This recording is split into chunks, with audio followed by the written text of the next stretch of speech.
Hello, welcome to virtual class room.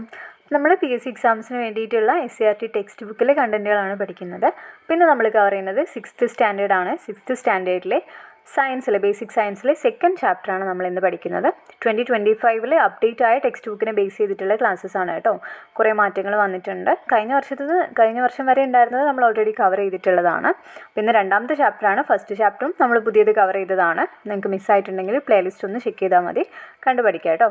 അതും ഒരു interesting ആയിട്ടുള്ള ഇമ്പോർട്ടൻറ്റ് ചാപ്റ്ററാണ്. അപ്പം ഈ ഒരു ചാപ്റ്ററിൽ നമ്മൾ പഠിക്കുന്നത് കാന്തിക ലോകത്തെ അത്ഭുതം എന്നാണ് ചാപ്റ്ററിൻ്റെ പേര്. കാന്തങ്ങളെ പറ്റിയിട്ടാണ് പഠിക്കുന്നത്. കാന്തങ്ങളെ പറ്റിയിട്ടുള്ള കുറേ ബേസിക് ആയിട്ടുള്ള കാര്യങ്ങളൊക്കെയാണ്. ഇമ്പോർട്ടൻ്റ് ആണ് കേട്ടോ, നമുക്ക് എക്സാംസിനൊക്കെ ചോദിച്ചു വരുന്നതാണ്. പിന്നെ ഇതിൽ ഇപ്പം 6th സ്റ്റാൻഡേർഡ് ആയതുകൊണ്ട് തന്നെ ചെറിയ കുട്ടികളല്ല, അപ്പോൾ അവർക്ക് മനസ്സിലാവാൻ വേണ്ടിയിട്ട് ഓരോ എക്സ്പെരിമെൻറ്റ്സ് പറഞ്ഞിട്ടാണ് ഒരു പോയിന്റിലേക്ക് എത്തുന്നത്. കുറേ എക്സ്പെരിമെൻറ്റുകളുണ്ട്. അപ്പോൾ ഓരോ പരീക്ഷണങ്ങളും ചെയ്തിട്ട് അതിൻ്റെ റിസൾട്ടിനെ ബേസ് ചെയ്തിട്ടാണ് ഓരോ കാര്യങ്ങളും പറയുന്നത്. അപ്പോൾ എല്ലാം നമ്മൾ വായിച്ചു പോകുന്നില്ല, ഒരുപാട് സമയം പോകും. അപ്പോൾ നമുക്ക് എന്ത് ചെയ്യാം, എന്തൊക്കെയാണ് പഠിക്കാനുള്ളതെന്ന് വെച്ചാൽ ആ ഒരു പോയിന്റുകൾ നോക്കാം. ആദ്യം പറയുന്നത് കാന്തം ആകർഷിക്കുന്ന വസ്തുക്കളും ആകർഷിക്കാത്ത വസ്തുക്കൾ, അതിനെ പറ്റിയിട്ടാണ്. അത് ഏതൊക്കെയാണെന്നുള്ളത് നോക്കാം.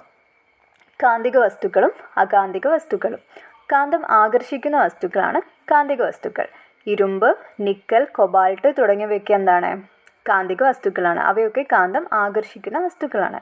കാന്തം ആകർഷിക്കാത്ത വസ്തുക്കളാണ് അകാന്തിക വസ്തുക്കൾ. പേപ്പർ, പ്ലാസ്റ്റിക്, സ്വർണം, മരം തുടങ്ങിയവയൊക്കെ എന്താണ്?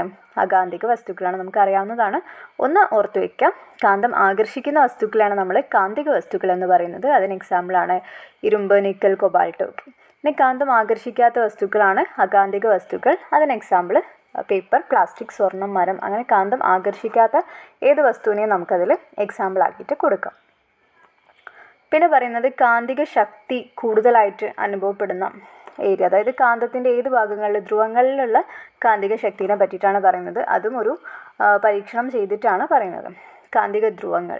സാധാരണയായി കാന്തത്തിൻ്റെ ആകർഷണ ബലം കൂടുതൽ അതിൻ്റെ അഗ്രഭാഗങ്ങളിലാണ്. ആകർഷണ ശക്തി കൂടിയ ഈ അഗ്രഭാഗങ്ങളാണ് കാന്തിക ധ്രുവങ്ങൾ. ഏതൊരു കാന്തത്തിനും 2 ധ്രുവങ്ങളുണ്ട്. അപ്പോൾ ഒരു കാന്തത്തിൻ്റെ 2 അറ്റങ്ങളിലായിട്ടായിരിക്കും എന്തുണ്ടാവുക? കാന്തത്തിൻ്റെ ആകർഷണ ബലം കൂടുതലുണ്ടായിരിക്കാം. അതിന് നമ്മൾ പറയുന്നത് എന്താണ്? കാന്തിക ധ്രുവങ്ങൾ എന്നാണ് ആ ഒരു അറ്റങ്ങളെ അറ്റങ്ങളെ പറയുന്ന പേര്. ഏതൊരു കാന്തത്തിനും എന്തുണ്ടായിരിക്കും? 2 ധ്രുവങ്ങളുണ്ടായിരിക്കും അല്ലേ? NS എന്ന് അടയാളപ്പെടുത്തിയിട്ടുള്ള അതിനെ പറ്റി നമുക്ക് നോക്കാം. ഇനി കാന്തം ബലം പ്രയോഗിക്കുന്നുണ്ടോ എന്നുള്ളത്, അതും എക്സ്പീരിയൻസ് നമുക്ക് അറിയാവുന്നതല്ലേ. ഇപ്പോൾ ഒരു കാന്തവും കുറച്ച് ഡിസ്റ്റൻസിലൊരു ഇരുമ്പിൻ്റെ എന്തെങ്കിലും ഒരു പിന്നൊക്കെ വെക്കുകയാണെങ്കിൽ എന്ത് ചെയ്യും? പിന്നെ അതിൻ്റെ അടുത്തെത്താനാവുമ്പോഴത്തേക്കും ഒരു കാന്തം ഒരു പ്രഷർ അവിടെ കൊടുക്കുന്നുണ്ട്, ഒരു ബലം. കാരണം ആ പിന്നെ നീങ്ങി കാന്തത്തിലേക്ക് വരുന്നതായിട്ടൊക്കെ നമ്മൾ കണ്ടിട്ടുണ്ടായിരിക്കും അല്ലേ. അപ്പം അതിനെ പറ്റിയിട്ടാണ് പറയുന്നത്. കാന്തിക മണ്ഡലം. എന്താണ് കാന്തിക മണ്ഡലം എന്നുള്ളത്? കാന്തം പ്രയോഗിക്കുന്ന ബലമാണ് കാന്തിക ബലം. കാന്തത്തിന് ചുറ്റും കാന്തിക ബലം അനുഭവപ്പെടുന്ന പ്രദേശമാണ് കാന്തിക മണ്ഡലം. കാന്തിക മണ്ഡലം അദൃശ്യമാണ്. അപ്പം കാന്തം എന്ത് ചെയ്യുന്നുണ്ട്? ഒരു ബലം പ്രയോഗിക്കുന്നുണ്ട്. ആ ബലത്തിനെയാണ് നമ്മൾ കാന്തിക ബലം എന്ന് പറയുന്നത്. കാന്തത്തിന് ചുറ്റും കാന്തിക ബലം അനുഭവപ്പെടുന്ന പ്രദേശത്തിനെയാണ് കാന്തിക മണ്ഡലം എന്ന് പറയുന്നത്. അപ്പോൾ കാന്തത്തിന് ചുറ്റുമുള്ള ആ ഒരു ഏരിയ, അവിടെ കാന്തിക ബലം അനുഭവപ്പെടുന്നുണ്ടായിരിക്കും. അതിനെയാണ് നമ്മൾ കാന്തിക മണ്ഡലം എന്ന് പറയുന്നത്. പക്ഷെ നമുക്കത് കാണാൻ പറ്റില്ല, അദൃശ്യമായിട്ടുള്ളതാണ് ഈ കാന്തിക മണ്ഡലം എന്ന് പറയുന്നത്. അതൊരു എക്സ്പെരിമെൻറ്റിലൂടെ അവിടെ ഒരു ഇമേജ് കൊടുത്തിട്ടില്ലേ, അതാണ് കാന്തിക മണ്ഡലത്തിൻ്റെ ആ ഒരു രേഖകളൊക്കെ മാർക്ക് ചെയ്തിട്ടുള്ള ഒരു ഇമേജാണ്. അവ എന്താണ്? അദൃശ്യമായിരിക്കും.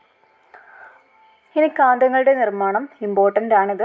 കാന്തിക വസ്തുക്കൾ ഉപയോഗിച്ചാണ് കാന്തം നിർമ്മിച്ചിട്ടുള്ളത്. അൽനിക്കോ എന്ന ലോഹസങ്കരമാണ്. ഏതൊക്കെയാണ്? അലൂമിനിയം, നിക്കൽ, കൊബാൾട്ട്, ഇരുമ്പ്. ഇതിനും കൂടിയാണ് നമ്മൾ അൽനിക്കോ എന്ന് പറയുന്നത്. എന്നിവയുടെ സങ്കരമാണ് അൽനിക്കോ ഇതിനായിട്ട് ഉപയോഗിക്കുന്നത്. അപ്പം കാന്തം നിർമ്മിക്കുന്നത് എന്തുപയോഗിച്ചിട്ടാണ്? അൽനിക്കോ എന്ന ലോഹസങ്കരം ഉപയോഗിച്ചിട്ടാണ്. ലാസ്റ്റ് കഴിഞ്ഞൊരു 10th ലെവൽ എക്സാമിനും ഈ ക്വസ്റ്റ്യൻ ഉണ്ടായിരുന്നു. കാന്തം നിർമ്മിക്കാൻ ഉപയോഗിക്കുന്ന പദാർത്ഥം ഏതാണെന്നുള്ളത് ചോദിച്ചിട്ട് അൽനിക്കോ ആയിരുന്നു ആൻസർ. അപ്പോൾ ഇത് നോട്ട് ചെയ്ത് വെക്കണേ. കാന്തം നിർമ്മിക്കാൻ ഉപയോഗിക്കുന്നത് എന്താണ്? അൽനിക്കോ എന്ന ലോഹസങ്കരമാണ്. അൽനിക്കോ എന്ന് വെച്ചാൽ അതിൽ ഇൻക്ലൂഡഡ് ആയിട്ടുള്ളത് ഏതൊക്കെയാണെന്നും ചോദിക്കാം. ഏതൊക്കെയാണ്? അലൂമിനിയം, നിക്കൽ, കൊബാൾട്ട്, ഇരുമ്പ്. ഈ 4 എണ്ണമാണ് അൽനിക്കോയിൽ ഇൻക്ലൂഡ് ആയിട്ടുള്ളത്. മറ്റു പല വസ്തുക്കളും കാന്ത നിർമ്മാണത്തിനായി ഉപയോഗിക്കുന്നു. സമേരിയം, കൊബാൾട്ട്, ഫെറൈറ്റ്, റബ്ബർ, നിയോഡീമിയം എന്നിവ കൊണ്ടുണ്ടാക്കിയ വിവിധ തരം കാന്തങ്ങൾ നിലവിലുണ്ട്. ഇവയിൽ നിയോഡീമിയം കാന്തങ്ങൾ കൂടുതൽ ശക്തിയുള്ളവയാണ്. അപ്പോൾ പോയിൻറ്റ്സൊക്കെ ഒന്ന് നോട്ട് ചെയ്ത് വയ്ക്കാം. പിന്നെ ഇനിയും എക്സ്പെരിമെൻറ്റ്സിലാണ് ടെക്സ്റ്റിൽ. പിന്നെ വേറൊരു കാര്യം എന്താണ്, പലതരത്തിലുള്ള കാന്തങ്ങളുണ്ട്. അതിൻ്റെ ഒരു ഷേപ്പിനനുസരിച്ചിട്ട് പല പല പേരുകളാണല്ലേ. ലാഡ കാന്തം, ബാർ കാന്തം, സിലിണ്ട്രിക്കൽ കാന്തം, കാന്തസൂചി, ഓവൽ കാന്തം, യു കാന്തം, ഡിസ്ക് കാന്തം, റിംഗ് കാന്തം, അങ്ങനെ പല ടൈപ്പ് കാന്തങ്ങളുണ്ട്. ഇനി നമുക്കതിൻ്റെ ദിശ, ഒരു കാന്തം വെക്കുന്ന സമയത്ത് അത് ഏതൊരു ദിശയിലായിരിക്കും എന്നുള്ള സാധനം മനസ്സിലാക്കാൻ വേണ്ടിയിട്ടുള്ളൊരു എക്സ്പെരിമെൻ്റ് ഉണ്ട്.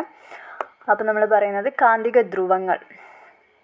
ഭൂമിയുടെ വടക്കു ദിശയിലേക്ക് നിൽക്കുന്ന അഗ്രത്തെ കാന്തത്തിൻ്റെ ഉത്തര ധ്രുവം എന്നും ഭൂമിയുടെ തെക്കു ദിശയിലേക്ക് നിൽക്കുന്ന അഗ്രത്തെ കാന്തത്തിൻ്റെ ദക്ഷിണ ധ്രുവം എന്നും പറയുന്നു. അപ്പം കാന്തത്തിന് 2 ധ്രുവങ്ങളുണ്ടെന്ന് നമ്മൾ നേരത്തെ പറഞ്ഞായിരുന്നു അല്ലേ. ഏതൊക്കെയാണ്? ഉത്തര ധ്രുവവും ദക്ഷിണ ധ്രുവവുമാണ്. NS എന്നാണ് അടയാളപ്പെടുത്തിയിട്ടുണ്ടാവും ഒരു കാന്തത്തിൽ. അപ്പം അതിൽ ഉത്തര ധ്രുവം എന്ന് പറയുന്നത് ഏതാണ്? ഭൂമിയുടെ വടക്കു ദിശയിൽ നിൽക്കുന്ന കാന്തത്തിൻ്റെ അഗ്രഭാഗത്തിനാണ് നമ്മൾ ഉത്തര ധ്രുവം എന്ന് പറയുന്നത്. ഭൂമിയുടെ തെക്കു ദിശയിലേക്ക് നിൽക്കുന്ന അഗ്രഭാഗത്തിന് ദക്ഷിണ ധ്രുവം എന്നും പറയും. അവയെ NS എന്നീ അക്ഷരങ്ങൾ കൊണ്ടാണ് സൂചിപ്പിക്കുന്നത്. ബാർകാന്തത്തിൽ ഉത്തര ധ്രുവത്തെ സൂചിപ്പിക്കാൻ പ്രത്യേക അടയാളം കൊടുക്കാറുണ്ട്. സാധാരണയായി ഒരു വെള്ള സ്പോട്ടാണ് ഉത്തര ധ്രുവത്തിൽ അടയാളമായി കൊടുക്കുന്നത്. പിന്നെ ഒരു ഇമ്പോർട്ടൻറ്റ് പോയിന്റ്, സ്വതന്ത്രമായി തൂക്കിയിട്ട കാന്തം എപ്പോഴും തെക്കു വടക്ക് ദിശയിലായിരിക്കും നിൽക്കുക. അത് ഇമ്പോർട്ടൻ്റ് ആണ് കേട്ടോ. സ്വതന്ത്രമായിട്ട് തൂക്കിയിടുന്നൊരു കാന്തം എപ്പോഴും നിൽക്കുന്നൊരു ദിശയുണ്ട്. ഏതാണ്? തെക്കു വടക്ക് ദിശയിലായിരിക്കും. മാറിപ്പോരുത് കേട്ടോ, പഠിച്ചു വയ്ക്കുക. ഇനി കാന്തം പൊട്ടിയാൽ എന്തായിരിക്കും? ഒരു കാന്തം മുറിഞ്ഞ് 2 കഷ്ണങ്ങളായാൽ ആ 2 കഷ്ണങ്ങളും എന്ത് ചെയ്യും? സെപ്പറേറ്റ് ആയിട്ട് കാന്തങ്ങളായിട്ട് തന്നെ മാറും, ചെറുകാന്തങ്ങളായിട്ട് മാറും. അതാണ് ഇമേജിൽ കൊടുത്തത്. SN എന്നും പറഞ്ഞിട്ടുള്ള ഒരു കാന്തം കട്ടായാൽ അതിൻ്റെ ആ ഒരു പോർഷനിൽ തന്നെ Sഉം Nഉം ഉണ്ടായിരിക്കും. അങ്ങനെ 2 കാന്തങ്ങളായിട്ട് മാറും. പിന്നെ ഇപ്പം നമ്മൾ പറഞ്ഞ ഒരു പോയിന്റ് ഇല്ലേ, സ്വതന്ത്രമായിട്ട് തൂക്കിയിട്ട് കാന്തത്തിൻ്റെ ദിശ എന്ന് പറയുന്നത്, അതിനെ ബേസ് ചെയ്തിട്ടാണ് ഇത് പ്രവർത്തിക്കുന്നത്, വടക്ക് നോക്കി യന്ത്രം പ്രവർത്തിക്കുന്നത്. തെക്ക് വടക്ക് ദിശയിലായിരിക്കും എപ്പോഴും കാന്തം നിൽക്കുക എന്നുള്ള കാര്യം പറഞ്ഞല്ലോ. അപ്പം പണ്ട് ഈ കടലിലൂടെയും മരുഭൂമിയിലൂടെയൊക്കെ യാത്ര ചെയ്തിരുന്നവർ പല മാർഗ്ഗങ്ങളും യൂസ് ചെയ്തിട്ടുണ്ടായിരുന്നു ദിശ മനസ്സിലാക്കാൻ വേണ്ടിയിട്ട്. ഇന്നത്തെ സൗകര്യങ്ങളൊന്നും ഇല്ലാണ്ടിരുന്ന കാലത്ത് ധ്രുവ നക്ഷത്രങ്ങളൊക്കെ ഉപയോഗിച്ചിട്ടുണ്ടായിരുന്നു അല്ലേ. നക്ഷത്ര സമൂഹത്തെയൊക്കെ ഇതിനു വേണ്ടിയിട്ട് ഉപയോഗിച്ചിട്ടുണ്ടായിരുന്നു. പിന്നെ കാന്തത്തിൻ്റെ ഈ ഒരു കണ്ടുപിടുത്തം വന്നതിന് ശേഷമാണ് എന്ത് ചെയ്തത്, അവർ കാന്തം ഉപയോഗിച്ച് ദിശ മനസ്സിലാക്കാനായിട്ട് തുടങ്ങിയത്. അങ്ങനെ കാന്തം ഉപയോഗിച്ച് ദിശ മനസ്സിലാക്കാൻ സഹായിക്കുന്ന ഉപകരണമാണ് വടക്ക് നോക്കിയ യന്ത്രം എന്ന് പറയുന്നത്. ഇനി പറയാനുള്ളത്, ഇതൊക്കെ നമുക്ക് ആ ഒരു പോയിന്റിലേക്ക് എത്താനുള്ള എക്സ്പെരിമെൻറ്റ്സ് ആണ് കേട്ടോ. ഭൂകാന്തം എന്താണെന്നുള്ളത് പറയുന്നുണ്ട്. ഭൂമി ഒരു കാന്തമാണ്. ഈ ഭൂകാന്തത്തിന് ഒരു കാന്തിക മണ്ഡലവും ഉണ്ട്. ഭൂകാന്ത ധ്രുവങ്ങൾ തെക്കുവടക്ക് ദിശയിലാണ്. ഭൂമിയുടെ ഉത്തര ധ്രുവം ഭൂകാന്തത്തിൻ്റെ ദക്ഷിണ ധ്രുവമാണ്. ഭൂമിയുടെ ദക്ഷിണ ധ്രുവം ഭൂകാന്തത്തിൻ്റെ ഉത്തര ധ്രുവവുമാണ്.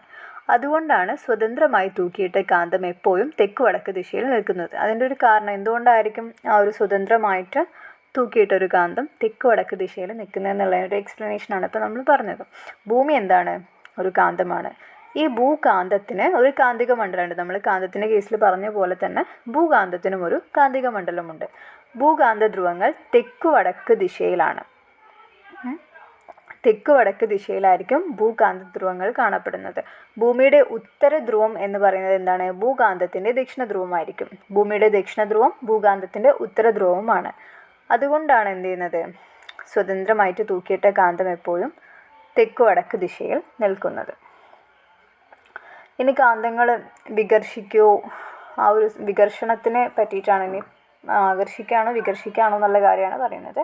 ഇതൊക്കെ ചെയ്തു വെക്കാനുള്ള നമുക്കറിയാമല്ലോ, ഒരേ സൈഡ് വരുവാണെങ്കിൽ ഇപ്പം ഒരു കാന്തത്തിൻ്റെ 2 കാന്തങ്ങൾ വെച്ചിട്ട് നമ്മൾ നോക്കുന്ന സമയത്ത് ഡിഫറെൻ്റ് ആയിട്ടുള്ള അഗ്രഭാഗങ്ങൾ അടുപ്പിച്ച് വരുമ്പോഴാണ് എന്ത് ചെയ്യുന്നത്, അത് ആകർഷിക്കുന്നത്. സെയിം ആണെങ്കിൽ വികർഷിക്കായിരിക്കും ചെയ്യുന്നുണ്ടായിരിക്കാം.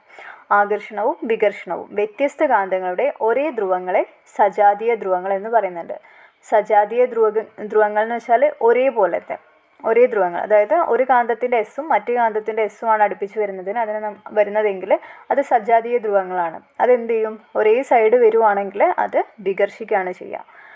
ഓപ്പോസിറ്റ് സൈഡ്സാണ് വരുന്നതെങ്കിൽ, ഒരു കാന്തത്തിൻ്റെ എസ് സൈഡും മറ്റേ കാന്തത്തിൻ്റെ എൻ സൈഡുമാണ് വരുന്നതെങ്കിൽ അത് ആകർഷിക്കും. അതിന് നമ്മൾ വിജാതീയ ധ്രുവങ്ങൾ എന്നാണ് പറയുന്നത്. വ്യത്യസ്ത കാന്തങ്ങളുടെ ഒരേ ധ്രുവങ്ങളെ സജാതീയ ധ്രുവങ്ങളെന്നും വ്യത്യസ്ത ധ്രുവങ്ങളെ വിജാതീയ ധ്രുവങ്ങളെന്നും പറയുന്നുണ്ട്. സജാതീയ ധ്രുവങ്ങൾ എന്തായിരിക്കും, വികർഷിക്കും. വിജാതീയ ധ്രുവങ്ങളായിരിക്കും ആകർഷിക്കുക. ഇപ്പം നമ്മൾ ഈ കണ്ട ടേബിളിൽ ഫസ്റ്റ് നോക്കൂ, അടുപ്പിച്ച് വെച്ചതിൽ എസ്സും ആണ് വന്നിട്ടുള്ളത്. സെയിം സാധനങ്ങളല്ലേ വന്നിട്ടുള്ളത്. അപ്പോൾ എന്ത് ചെയ്യും, അത് വികർഷിക്കുകയാണ് ചെയ്യുക. രണ്ടാമത്തേലാണെങ്കിൽ എസ്സും എന്നും അടുപ്പിച്ച് വരുമ്പോൾ ഓപ്പോസിറ്റ്സ് ആയതുകൊണ്ട് അത് ആകർഷിക്കും. മൂന്നാമത്തേൽ എന്നും എന്നും വരുമ്പം വികർഷിക്കും. നാലാമത്തേൽ എന്നും എസ്സും വരുമ്പോൾ ആകർഷിക്കും. അങ്ങനെയായിരിക്കും അതിൻ്റെ ഒരു എഫക്റ്റ് ഉണ്ടാവും. കാന്തത്തിൻ്റെ പൊതു സ്വഭാവങ്ങൾ എന്തായിരിക്കും? കാന്തം കാന്തിക വസ്തുക്കളെ ആകർഷിക്കുന്നു. കാന്തത്തിൻ്റെ 2 ധ്രുവങ്ങളുണ്ട്. ഇപ്പം നമ്മൾ പറഞ്ഞ പോയിന്റുകളൊക്കെ അതിൽ ഉൾപ്പെടുത്താം. കാന്തത്തിൻ്റെ ചരിത്രം എന്ന് പറഞ്ഞിട്ടൊരു കാര്യം പറയുന്നത് ഏകദേശം 2500 വർഷങ്ങൾക്ക് മുൻപ് ഗ്രീസിൽ മഗ്നീഷ്യ എന്നൊരു സ്ഥലമുണ്ടായിരുന്നു. മാഗ്നസ് എന്ന പേരുള്ള ഒരു ആട്ടിടയൻ അവിടെ ഉണ്ടായിരുന്നു. ഒരു ദിവസം അദ്ദേഹം അഗ്രങ്ങളിൽ ഇരുമ്പ് ചുറ്റിയ തൻ്റെ വടി ഒരു പാറപ്പുറത്ത് വെച്ചിട്ട് വിശ്രമിക്കുകയായിരുന്നു. വിശ്രമം കഴിഞ്ഞ് പാറപ്പുറത്ത് നിന്നും തൻ്റെ വടിയെടുക്കാൻ ശ്രമിക്കുമ്പോൾ ആട്ടിടയന് വിചിത്രമായൊരു അനുഭവം ഉണ്ടായി. അതെടുക്കാൻ പറ്റുന്നില്ല, അതവിടെ ആകർഷിച്ച് നിൽക്കുന്നുണ്ടായിരുന്നു. അപ്പോൾ അവർക്ക് എന്താണെന്നുള്ള കാരണം അറിയില്ലായിരുന്നു. പിന്നെ കുറേ ഗവേഷണങ്ങളൊക്കെ നടന്നിട്ട് പിന്നെയാണ് എന്ത് കണ്ടെത്തിയത്, ആ ഒരു പാറേൻ്റെ പ്രത്യേകത ഒരു കാന്തിക എഫക്റ്റ് ആണെന്നുള്ളത് കാര്യം മനസ്സിലാക്കിയത്. ഇനി നമുക്ക് സ്ഥിരകാന്തവും താൽക്കാലിക കാന്തവും എന്താണെന്നുള്ളതായിട്ട് നോക്കണം. ഒരു കാന്തിക മണ്ഡലത്തിലിരിക്കുമ്പോൾ കാന്തിക വസ്തുക്കൾക്ക് കാന്തിക സ്വഭാവം ഉണ്ടാകും. അതായത് നമ്മൾ നേരത്തെ ഒരു പരീക്ഷണത്തിൽ പറയുന്നുണ്ടായിരുന്നു, ഒരു കാന്തം എടുക്കുക, എന്നിട്ട് കുറേ ക്ലിപ്പുകൾ എടുക്കുന്നുണ്ട്, ജം ക്ലിപ്പുകൾ. എന്നിട്ട് എന്ത് ചെയ്യും, അത് ഇവിടെ ഇമേജ് ഉണ്ടോ, ഇല്ല, തൂക്കിയിടുകയാണ് ചെയ്യുന്നത്. അതായത് ഒരു കാന്തം എടുക്കും, അതിൻ്റെ മുകളിലൊരു ജം ക്ലിപ്പ് വെക്കും. അപ്പം അത് ആകർഷിക്കുമല്ലോ. പിന്നെ ഈ ജം ക്ലിപ്പിൻ്റെ മുകളിൽ എന്ത് ചെയ്യും, വേറൊരു ജം ക്ലിപ്പും കൂടെ വെക്കും. അപ്പോൾ അതിങ്ങനെ അട്ടിക്കെട്ടി അല്ലെങ്കിൽ ഇങ്ങനെ തൂക്കിയിട്ട പോലെ ഒരു മാല പോലെ താഴെ ഇങ്ങനെ ആകർഷിച്ച് നിൽക്കുന്നുണ്ടായിരിക്കും. ഇപ്പം ലാസ്റ്റത്തെ ഒരു ജം ക്ലിപ്പ് നോക്കുകയാണെങ്കിൽ നമുക്ക് അത് കാന്തവുമായിട്ട് ഡയറക്റ്റ് ടച്ച് ഉണ്ടായിരിക്കില്ല, തൊട്ട് മുകളിലുള്ള ജം ക്ലിപ്പുമായിട്ടായിരിക്കും ടച്ച് ചെയ്ത് നിൽക്കുന്നുണ്ടാവുക. പക്ഷെ അങ്ങനെ ഒട്ടിപ്പിടിക്കാനുള്ള കാരണം എന്താണ്, ആ ഒരു കാന്തിക മണ്ഡലത്തിലിരിക്കുന്ന സമയത്ത് ഈ കാന്തിക വസ്തുക്കൾക്കും കാന്തിക സ്വഭാവം ഉണ്ടാകുന്നുണ്ട്. അതായത് ഫസ്റ്റത്തെ മാത്രമേ കാന്തമുള്ളൂ, പിന്നെ കാന്തത്തിൻ്റെ മുകളിൽ നമ്മളൊരു ക്ലിപ്പ് വെച്ചു, ഇല്ലെങ്കിൽ പിന്നാണെങ്കിലും മതി, ഒരു പിന്ന് വെച്ചു. പിന്നെ രണ്ടാമത്തെ പിന്ന് നമ്മൾ ഈ ഫസ്റ്റത്തെ പിന്നിൻ്റെ മുകളിലാണ് വെക്കുന്നത്, മൂന്നാമത്തെ പിന്ന് സെക്കൻഡ് പിന്നിൻ്റെ മുകളിലാണ് വെക്കുന്നത്, അങ്ങനെയാണ് വെക്കുന്നത്. അപ്പം ഈ പിന്നുകൾക്കൊന്നും നോർമലി പിന്നുകൾ തമ്മിൽ ഒട്ടിപ്പിടിക്കുമോ? ഇല്ല. പക്ഷേ ഒരു പിന്ന് ഈ കാന്തമായിട്ട് ടച്ചിൽ വരുന്ന സമയത്ത് ബാക്കി പിന്നുകളും തമ്മിൽ കൂട്ടിമുട്ടുന്നുണ്ട്. ആ ഒരു സ്വഭാവം, അതായത് ഒരു കാന്തിക മണ്ഡലത്തിൽ ഇരിക്കുന്ന സമയത്ത് ഈ കാന്തിക വസ്തുക്കൾക്കൊക്കെ എന്തുണ്ടായിരിക്കും, കാന്തിക സ്വഭാവം ഉണ്ടായിരിക്കും. പക്ഷേ ആ ഒരു സമയത്ത് മാത്രമാണ്, അല്ലാണ്ട് ആ ഒരു കാന്തിക മണ്ഡലം നീക്കം ചെയ്യുമ്പോൾ, അതായത് നമ്മൾ ഈ ഒരു കാന്തം അവിടെ നിന്ന് എടുത്ത് മാറ്റിയാൽ പിന്നെ അവർ ഒട്ടി നിൽക്കുമോ, എല്ലാ പിന്നുകളും ഒട്ടി നിൽക്കുമോ? ഇല്ല. കാന്തിക മണ്ഡലം നീക്കം ചെയ്യുമ്പോൾ ഇവിടെ കാന്തിക ശക്തി നഷ്ടപ്പെടും. അങ്ങനെയുള്ള ഈ ജം ക്ലിപ്പ്, ആണി, മുട്ടുസൂചി ഇവയൊക്കെ താൽക്കാലിക കാന്തങ്ങളാണ്. അതായത് ആ ഒരു ടൈമിൽ മാത്രമേ അതിന് കാന്തിക ശക്തി കിട്ടുന്നുള്ളൂ. പ്രകൃതിദത്ത കാന്തങ്ങളായ ലോഡ് സ്റ്റോണും നമ്മൾ നേരത്തെ പരിചയപ്പെട്ട വിവിധ കാന്തങ്ങളും സ്ഥിരകാന്തങ്ങളാണ്. നേരത്തെ പല പല ഷേപ്പിലുള്ള കാന്തങ്ങളൊക്കെ പറഞ്ഞിട്ടുണ്ടായിരുന്നു അല്ലേ. അവയൊക്കെ എന്താണ്, സ്ഥിരകാന്തങ്ങളാണ്. സ്ഥിരകാന്തങ്ങളുടെ കാന്തിക സ്വഭാവം ദീർഘകാലം നിലനിൽക്കും. പക്ഷെ താൽക്കാലിക കാന്തങ്ങൾ എന്ന് പറയുന്നത് ഇതേപോലെയുള്ള ആ ഒരു കാന്തിക മണ്ഡലത്തിൽ ഇരിക്കുമ്പോൾ മാത്രം കാന്തിക സ്വഭാവം കിട്ടുന്ന വസ്തുക്കളാണ്. ഇനി കാന്തിക ശക്തി പരിശോധിക്കാനുള്ളൊരു എക്സ്പെരിമെൻ്റാണ്. കാന്തത്തിൻ്റെ ശക്തി കുറയുന്ന കുറച്ച് സിറ്റുവേഷൻസ്, എടുത്തെറിയുമ്പോൾ, കൂട്ടിയിടുമ്പോൾ, ചുറ്റിക കൊണ്ട് ശക്തിയായിട്ട് അടിക്കുമ്പോൾ, ചൂടാക്കുമ്പോഴൊക്കെയാണ് അതിൻ്റെ കാന്തിക ശക്തി കുറയുന്നത്. നമുക്ക് നോക്കാനുള്ളത് വൈദ്യുതകാന്തം ഉണ്ടാക്കാനുള്ളൊരു എക്സ്പെരിമെൻ്റാണ് അവിടെ പറഞ്ഞിട്ടുള്ളത്. അപ്പോൾ ആ ചിത്രത്തിൽ കാണുന്നത് പോലെ കവചിത ചെമ്പു കമ്പി ഒരു പച്ചിരുമ്പാണിയിൽ ചുറ്റുക. കമ്പിച്ചുരുളിൻ്റെ എണ്ണം കൂടുതലുണ്ടാവാൻ ശ്രദ്ധിക്കണം. ചെമ്പു കമ്പിയുടെ 2 അഗ്രഭാഗത്തെയും ഇൻസുലേഷൻ കളയുക. ഈ അഗ്രങ്ങൾ കണക്ടർ ഉപയോഗിച്ച് ബാറ്ററിയുമായി ബന്ധിപ്പിക്കുക. ആണിയുടെ അഗ്രഭാഗം ഏതാനും മുട്ടുസൂചികളുടെ അടുത്തേക്ക് കൊണ്ടുവരും. അപ്പോൾ എന്ത് ചെയ്യും, ആ ആണി എന്ത് ചെയ്യും, ഒരു കാന്തമായിട്ട് പ്രവർത്തിക്കുന്നുണ്ടായിരിക്കും ആ ഒരു പരീക്ഷണം ചെയ്യുന്ന സമയത്ത്. അപ്പോൾ വൈദ്യുതകാന്തം എന്ന് പറയുന്നത് ചെമ്പു കമ്പിയിലൂടെ വൈദ്യുതി കടന്നു പോകുമ്പോൾ അതിന് ചുറ്റും ഒരു കാന്തിക മണ്ഡലം രൂപപ്പെടുകയും ആണി കാന്തമായി മാറുകയും ചെയ്യുന്നുണ്ട്. ആ ഒരു കാന്തിക മണ്ഡലത്തിലുള്ള ഒരു കാന്തിക വസ്തുവാണല്ലോ ആണി. അങ്ങനെ ആണി എന്ത് ചെയ്യും, കാന്തമായിട്ട് മാറുകയും ചെയ്യുന്നു. ഇതാണ് വൈദ്യുതകാന്തം. ചെമ്പു കമ്പിയിലൂടെ വൈദ്യുതി കടന്നു പോകുമ്പോൾ അതിനു ചുറ്റും ഒരു കാന്തിക മണ്ഡലം രൂപപ്പെടുകയും ആണി കാന്തമായി മാറുകയും ചെയ്യുന്നു. ഇതാണ് വൈദ്യുതകാന്തം. ഇതിൻ്റെ കാന്തിക ശക്തി താൽക്കാലികമാണ്.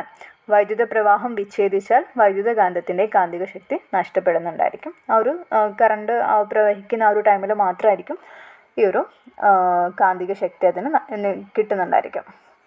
ഇനി കാന്തം നമ്മൾ നിത്യജീവിതത്തിൽ ഉപയോഗിക്കുന്ന കുറച്ച് സിറ്റുവേഷൻസാണ് അതിൽ ഇമേജസ് ആയിട്ട് കൊടുത്തിട്ടുള്ളത്.